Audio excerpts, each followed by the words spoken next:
Hello friends, સ્વાગત છે તમારું મારા કિચનમાં। આજે આપણે બનાવીશું કેફે સ્ટાઇલ પોટેટો ચીઝ બોલ, જે બનાવવામાં ખૂબ જ ઇઝી અને ટેસ્ટી છે। અને આ એવી ટ્રીક સાથે બનાવતા શીખવાડીશ કે તળતી વખતે ચીઝ બહાર નહીં આવે કે ફાટશે પણ નહીં, એવા સરસ આવા ચીઝી બોલ બનીને તૈયાર થાય છે। તો જો એની માટે આપણે પહેલાં મકાઈને બાફી લીધી છે અને આવી રીતે કટ કરી લેવાની છે। આવી પતલી કટ કરી લેવાની છે અને એમાં કંઈ કટ થઈ જાય પછી આપણે કેપ્સિકમ પણ લઈ લઈશું અને કેપ્સિકમને પણ આપણે પતલું જ કટ કરવાનું છે, એકદમ ઝીણું કટ કરી લઈશું। પછી જો 3 નંગ બટેટા બાફીને આપણે લઈ લીધા, એકદમ મેશ કરીને લીધા છે। અને જે મકાઈ કટ કરી હતી એ લઈ લીધી છે। અડધો વાટકો કેપ્સિકમ નાખ્યું છે અને 2 મરચાંના ટુકડા નાખી દીધા છે। 1 ચમચી ચીલી ફ્લેક્સ, 1 ચમચી ઓરેગાનો અને અડધી ચમચીથી પોણી ચમચી જેટલું મીઠું નાખીશું સ્વાદ પ્રમાણે અને 2 મોટી ચમચી કોર્નફ્લોર નાખ્યો છે અને 1 પ્રોસેસ ચીઝ ક્યુબ નાખી દઈશું। ખમણીને ક્યુબ નાખવાનું છે એટલે આનો ટેસ્ટ બહુ સરસ આવે છે આમાં। અને અંદર આપણે ફિલિંગમાં પણ મોઝરેલા ચીઝનો યુઝ કરવાના છીએ। જો હવે આપણું ચીઝ ખમણાઈ ગયું છે અને ઉપરથી ઝીણી સમારેલી કોથમીર નાખીશું અને થોડા બ્રેડ ક્રમ્સ છે એ એડ કરી દઈશું અને હવે બધું બરાબર મિક્સ કરી લેવાનું છે હળવા હાથે। એકદમ સરસ બધું મિક્સ કરી લેવાનું છે।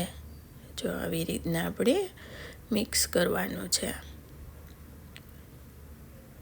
મિક્સ થઈ જાય એટલે પછી આપણે 2 ચમચી મેંદાનો લોટ લીધો છે, એમાં પાણી નાખતું જાય અને એકદમ પતલી સ્લરી બનાવવાની છે। આની જેટલી જરૂરિયાત પડે એ પ્રમાણે પાણી નાખી દેવાનું અને જો આવી કન્સિસ્ટન્સીવાળી પતલી જ સ્લરી બનાવી લેવાની છે। હવે આપણે આ સ્ટફિંગ રેડી હતું એના બોલ્સ બનાવી લઈશું। પહેલાં આવી રીતે ગોળ બોલ્સ બનાવી અને આમ પૂરીની જેમ થોડું દબાવીને કરી દેવાનું છે, એટલે અંદરની સાઈડ આપણે મોઝરેલા ચીઝનું સ્ટફિંગ કરીશું એટલે ખાવામાં ખૂબ જ ટેસ્ટી અને એકદમ સરસ, જેવી બાર કેફેમાં જે ચીઝની કેમ મોટી તાર બનતા હોય છે એવા જ આ બોલ્સમાંથી પણ બનીને તૈયાર થાય છે। હવે આવી રીતે ગોળ શેપ આપી અને એકદમ સરસ બોલ બનાવી લઈશું। જો કેટલો સરસ બોલ બનીને તૈયાર થઈ ગયો છે। તો આવી રીતે પછી થઈ જાય બોલ્સ એટલે આપણે જે મેંદાની સ્લરી બનાવી હતી એમાં આવી રીતના ગોળ ફેરવી લેવાનું છે અને પછી આપણે હવે બ્રેડ ક્રમ્સ લગાવી દેવાના છે ફરતી સાઈડથી, એટલે આપણું જે ચીઝ છે એ મેલ્ટ થઈને તળતી વખતે બહાર નહીં આવે, આવી રીતે કોટિંગ કરી લઈશું અને એકદમ ક્રિસ્પી અને ક્રન્ચી થઈ છે। આવી રીતે બધા જ બોલ્સ બનીને તૈયાર કરી લેવાના છે। પછી તેલ મીડિયમ ગરમ રાખવાનું છે, બહુ ગરમ પણ નથી રાખવાનું ને એમાં એક પછી એક એવી રીતે બોલ્સ આ તળવા માટે નાખી દઈશું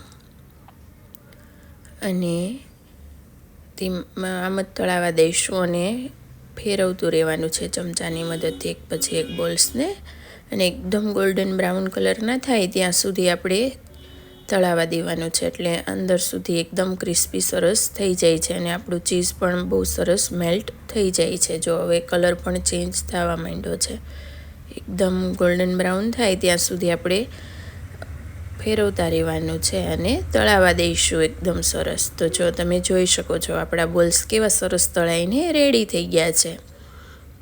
હવે જો કટ કરીને જોઈશું તો જો કેવું ચીઝ બહાર આવે છે, એકદમ ખેંચીએ એટલે તાર થાય છે, જેવું બાર કેફેમાં મળતા હોય છે એવા જ સરસ બનીને તૈયાર થયા છે। જો તમને મારા વિડીયો જોવા ગમતા હોય તો લાઈક કરો, શેર કરો અને સબસ્ક્રાઈબ કરજો। Thanks for watching my video.